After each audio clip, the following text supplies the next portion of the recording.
बिस्मिल्लाहिर्रहमानिर्रहीम। Welcome to my YouTube channel. जो नए हजरात हैं वो कानी चैनल सब्सक्राइब कर लें और बेल आइकन का बटन लाजमी दबाएं ताकि आपको हमारे आने वाली हर नई वीडियो का नोटिफिकेशन मिलता रहे और हमारी बाय कॉल से मुस्तफ़ीद हो सकें। इसके साथ अगर आपने पाकिस्तान एक्सचेंज में अकाउंट ओपन करवाना है तो उसके लिए भी रब्ता कर सकते हैं और अगर आपने हमारे प्रीमियम सर्विस को ज्वाइन करा तो नीचे दिए गए व्हाट्सएप नंबर पर हमसे रब्ता कर सकते हैं। आपको मुकम्मल तफसीलात फराहम कर दी जाएंगी। सबसे पहले मार्केट की बात कर लेते हैं। मार्केट ने 47,000 का लेवल जो है वो मेंटेन किया तकरीबन 20 महीनों के बाद और उसकी मेन वजह थर्सडे वाले दिन जो हमारा ऑयल सेक्टर है, ऑयल मार्केटिंग और जीडीसी पीएसओ पीपीएल, इनके अंदर एक बुलिश मोमेंटम आया और न्यूज़ के बिहाफ के ऊपर, चूँकि ये न्यूज़ जो हैं वो एक्सपेक्टेड जो हैं वो एग्रीमेंट्स वगैरह अगस्त में होने थे और अगस्त के अंदर रैली एक्सपेक्ट कर रहे थे आफ्टर द मॉनेटरी पॉलिसी, लेकिन चूंकि ये न्यूज़ पहले ब्रेकआउट हो गई मीडिया के ऊपर और इसकी वजह से जो इसके अंदर बुलिश मोमेंटम आपने थर्सडे के अंदर देखा। हालांकि इसको जो है वो मॉनेटरी पॉलिसी के बाद जो है वो आना था और वहाँ से जो है बुलिश मोमेंटम में आना था, लेकिन वो एक टाइमिंग की जो है वो गलत हो गई और न्यूज़ जो है पहली ब्रेक होना शुरू हो गई इस हवाले से, सेक्टर के हवाले से। तो लोगों को टाइम ही नहीं मिला और इन्वेस्टर्स को इसको बाय करने का, क्योंकि मॉनेटरी पॉलिसी का वेट कर रहे थे कि मॉनेटरी पॉलिसी जो है वो आफ्टर उसके बाद जो है मार्केट के जो सेंटीमेंट्स हैं वो क्या बनते हैं। तो वो उसी वेट के अंदर जो है मार्केट जो है वो इन ये शेयर की वजह से ऊपर निकल गई। अच्छा, अभी जो सूरत हाल है वो यही है कि इस वक्त जो मॉनेटरी पॉलिसी है वो एक 100 बेसिस पॉइंट के इजाफे की जो है वो इस वक्त एक्सपेक्टेशन है और एक अगर ये 100% इजाफा होता है तो फिर इंशाल्लाह मार्केट के अंदर कोई ज़्यादा ख़ास पैनिक नज़र नहीं आएगा। उसकी वजह ये है कि ये एक प्री माइंड हो चुका है, लोगों के जहन बन चुके हैं इस हवाले से कि 100 बेसिस पॉइंट बढ़ना है। अगर 22 से 23 हो जाए तो कौन से जो है वो फ़र्क नहीं पड़ता 1% से। तो और पॉसिबिलिटी ये भी कि ये हो सकता है कि आखिरी लास्ट जो है वो इंटरेस्ट रेट का इंक्रीज़ होना हो और 2024 में जो है वो इंशाल्लाह वापस जो है महंगाई है वो कम होगी तो इंटरेस्ट रेट रिड्यूस होना शुरू होंगे। तो इसी न्यूज़ के ऊपर अगर ये नहीं बढ़ती तो वो बहुत अच्छी बात है, अगर बढ़ जाती तो मे भी एक आध 2 दिन का प्रेशर मार्केट ले ले। अगर वो भी मार्केट इसको प्रेशर नहीं लेती और ये ऑलरेडी प्री माइंड में होता है कि भाई 100 बेसिस पॉइंट ही बढ़ने थे जो बढ़ चुके हैं, अच्छी बात है। तो इस हवाले से मार्केट में दोबारा एक बुलिश मोमेंटम यहाँ से आप देख सकते हैं। रोल ओवर भी ख़त्म हो चुका है, वो दोबारा जो है इन सेक्टर्स के अंदर बाइंग आ सकती है या एक आध दिन डल जो है मंडे वाले दिन हम गुजार सकते हैं। तो मंडे वाले दिन वेट करना चाहिए बेसिकली। और आफ्टर मॉनेटरी पॉलिसी अगर 200 पॉइंट बेसिस पॉइंट बढ़ते तो मार्केट लाजमी डल हो सकती है और मार्केट एक अच्छा प्रेशर उसका जो है वो अच्छा खासा प्रेशर ले सकती है। तो इस हवाले से जो है जो मंडे वाले दिन बड़ा अहम इम्पोर्टेंट है और मंडे के बाद जो है इंशाल्लाह एक नई मार्केट को डायरेक्शन जो है वो मिलेगी।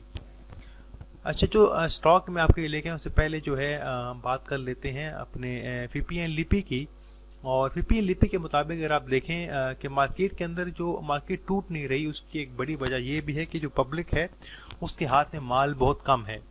उसकी वजह ये है कि मार्केट जो है वो जो पब्लिक है उसको मौका ही नहीं दिया मार्केट ने जो है वो इस रैली के अंदर शामिल होने का। आपने देखा ईद के बाद रैली मार्केट के अंदर एक बुलिश मोमेंटम अपर कैप जो है वो शेयर्स को लगी और जिन लेवल पे आ गई मार्केट उन लेवल पे एक्सपेक्टेशन जो है वो काफ़ी थी कि यहाँ से रिवर्स होगी, लेकिन मार्केट रिवर्स की बजाय मजीद जो है वो अप ट्रेंड की तरफ जा रही है। तो जहाँ पे भी अभी इस पब्लिक जो है वो यहाँ पे इन होगी और जिस लेवल के ऊपर वहाँ पे जो है फिर चांसेस हैं कि जो इनके पास जो बड़े बड़े ब्रोकर्स हैं और जो इंडिविजुअल्स हैं वो फिर जो है पब्लिक को माल जो है वो थमाएगी, वहाँ से मार्केट का जो है वो रिवर्स होना हो सकता है कि वहाँ से मार्केट रिवर्स हो जाए।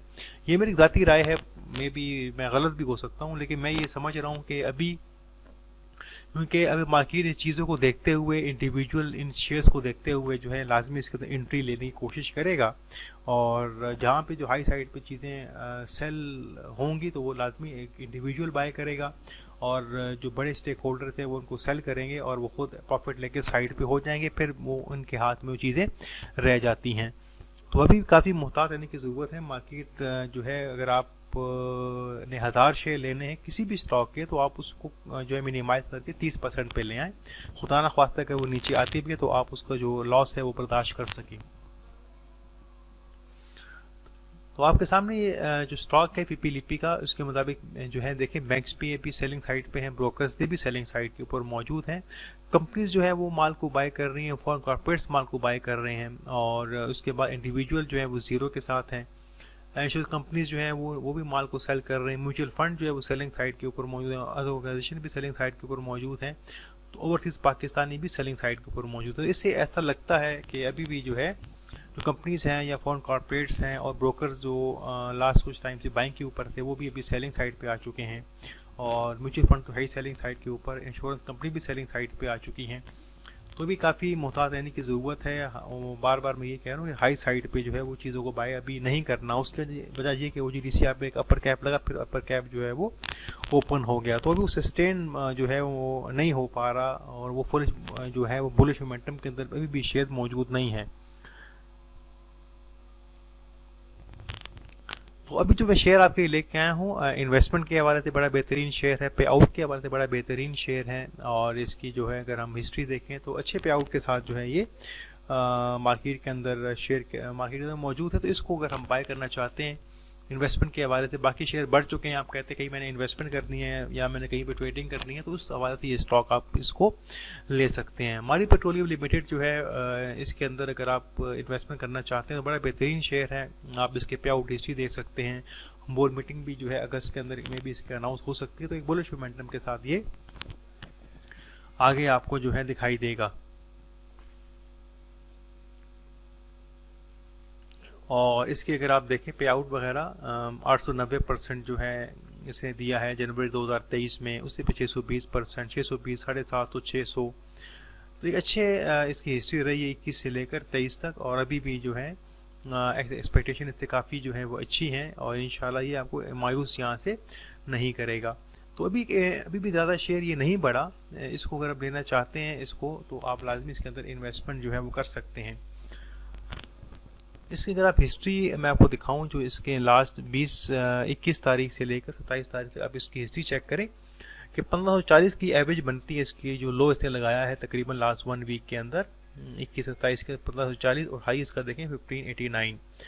और इसके अंदर अगर बेस्ट अगर आप इसके रेट देखें तो 1540 का जो लेवल बनता है 45 का लेवल, यहाँ पे आप इसकी एंट्री लाजमी आप इसके अंदर कर सकते हैं। अच्छा, इसको बाय कैसे करना है और कहाँ पे बाय करना है, तो वो टेक्निकल तौर पे अगर मैं आपको लेके जाऊँ तो अगर मार्केट देखें 2 लेवल आपके सामने मौजूद हैं। अगर तो मार्केट जो है वो बुलिश मोमेंटम के अंदर रहती है मंडे वाले दिन और डल नहीं रहती, फिर बेशक आप इसको फ्रंट लेवल भी बाय कर सकते हैं। 1558 के करीब बाय करें, 1540 के करीब बाय करें, और 1531 के करीब जहाँ आपको मिलता है 1560 से नीचे आप इसकी बाइंग जो है कंप्लीट कर सकते हैं। और कैसे बाइंग करनी है मैं आपको आगे एवरेजिंग जो चार्ट है वहाँ पे आपको समझाने की कोशिश करूँगा। इसका जो सेल एरिया बनता है 1590 बनता है, और 1610 और 1625 जो थे लास्ट जो है वो हाई लगाया था। अगर बोर्ड मीटिंग अनाउंस हो जाती है तो फिर आप इसको होल्ड करें बोर्ड मीटिंग तक। अगर उससे पहले आप इसका ट्रेडिंग आप कर सकते हैं। 1560 पे लिया, 70-80 पे क्या बेच दिया, फिर नीचे आया, फिर आपने ले लिया, फिर बेच दिया। इस तरह आप इसके अंदर बाइंग एंड सेलिंग भी कर सकते हैं जब तक बोर्ड मीटिंग इसकी अनाउंस नहीं होती। और क्वांटिटी लाजमी अपने पास इस शेयर की लेके रखेंगे। जब मार्केट डल हो जाती है, मार्केट डल एक्टिविटी हो जाती है मंडे से, और मॉनेटरी पॉलिसी का वेट होता है, तो फिर आप इसको, और मॉनेटरी पॉलिसी बढ़ जाती है और नेक्स्ट डे ट्यूसडे वाले दिन मजीद प्रेशर मार्केट के अंदर हो सकता है आ जाए, तो फिर आप इसको 1540 से नीचे 1545, 1535 और 1520 के दरमियान आप इसकी बाइंग कंप्लीट कर सकते हैं। और इसका सेल टारगेट जो है इसके वही रहेंगे, बेशक बाइंग आपने थोड़ी सी नीचे आपने जो है वो करनी है। इसके बाद अगर आपने इसकी एवरेजिंग करते हुए अगर आपने फर्स्ट करके 400 शेयर लेने हैं, शेयर 1558 के हिसाब से ले लेने हैं, 1540 के हिसाब से ले लेने हैं, और 1531 के हिसाब से आपने इसकी बाइंग कंप्लीट करनी है। आप अपने पोर्टफोलियो के मुताबिक, किसी ने 1000 लेने, 500 लेने, 700 लेने, 800, तो वो अपने मुताबिक जो है इसको 3 लेवल पे डिवाइड कर सकता है।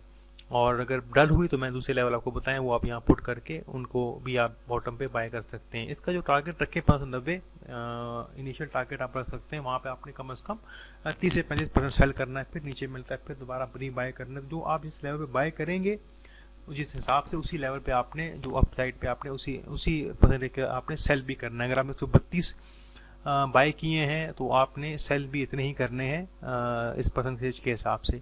तो आप एक बाइंग एंड सेलिंग जो है आप इसके अंदर कर सकते हैं बेहतर। तो इसके अंदर आप इस तरह बाइंग और सेलिंग भी कर सकते हैं और मजबूत स्टॉक है, अच्छा डिविडेंड पे आउट देने वाला स्टॉक है। इसके अंदर टेंशन करवाने की ज़रूरत नहीं है क्योंकि बाकी स्टॉक बढ़ चुके हैं। तो अभी आपको अगर एंट्री लेनी है एक सेफेस्ट स्टॉक का आपको अगर आपको नज़र आता है तो मैं आपको ये स्टॉक जो है माड़ी सजेस्ट करूँगा कि आप इसके अंदर जो है वो एक डर किए बगैर आप इसके अंदर एंट्री जो है वो ले सकते हैं। और इसी बात ही स्टॉक के लिए जितने भी स्टॉक होते हैं 1500 से ऊपर जितने भी हाई वैल्यू वर्थ स्टॉक होते हैं उनके 30 रुपये 40 रुपये जो है अप एंड डाउन करना कोई बड़ा मसला नहीं। तो घबराने की ज़रूरत नहीं है, नीचे मिलता है तो मज़ीद बाय करें, ये एक अपॉर्चुनिटी आपके लिए होगी। अगर आप नहीं मिलता तो आप इन लेवल के ऊपर जो है आप इसको बाइंग कर सकते हैं एवरेज के साथ। एवरेज के पैसे लाजमी नीचे रखिएगा ताकि अगर नीचे आपको मिलता है तो दोबारा उसको अपॉर्चुनिटी समझते हुए आप इसको बाय करें। कैश की is king in this market. अगर आपके पास कैश मौजूद है किसी भी लेवल के ऊपर, आप कोई भी स्टॉक मिलता है तो आप उसको बाय कर सकते हैं। अगर आप फुल इन्वेस्टमेंट वन टाइम करेंगे तो डेफिनेटली आप अगर स्टक हो जाते हैं फिर आपके एवरेज के पैसे पे नहीं होते, फिर आप उस मार्केट को तो देखते ही रह जाते हैं। तो लिहाजा एक एवरेज के साथ चीज़ों को बाय करना सीखें और एवरेज के साथ सेल करना भी सीखें। जितने भी अच्छे स्टॉक हैं उनको सेल करना सीखें। यही PSO 100 के करीब होता था। हम आपकी वीडियो चेक कर लें यूट्यूब के पड़ी हुई हमारी, वहाँ पे हमने बाइंग कॉल दिए PSO को उठा लें, PSO को PPL 50-52 पे था उठा लें, OGTC कहाँ पे था।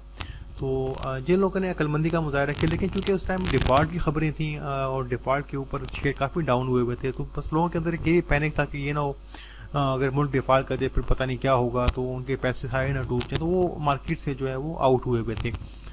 उसके बाद जैसे ही मार्केट के अंदर हमें IMF प्रोग्राम मिला, मार्केट एक बुलिश मोमेंटम के अंदर है, तो पब्लिक के अंदर पैसा था लेकिन शेयर नहीं थे, तो इस हवाले से रैली को एंजॉय भी नहीं कर सके और मार्केट कहाँ से कहाँ निकल गई। अभी जो भी हाई उसके ऊपर चीज़ों को लेगा, मैं बार बार ये चीज़ें दोहरा रहा हूँ कि ऐसा भी लग रहा है ऐसा कि जो हाई उसके ऊपर चीज़ों को लेना शुरू करेगा, अगर टाइम में उसने स्टॉप लॉस ना लगाए और तो इंशाल्लाह एक अच्छे उसके साथ वो प्रॉफिट पे भी बुक कर सकता है ऊपर साइड पे, लेकिन स्टॉप लॉस लगाना भी बहुत ज़रूरी है।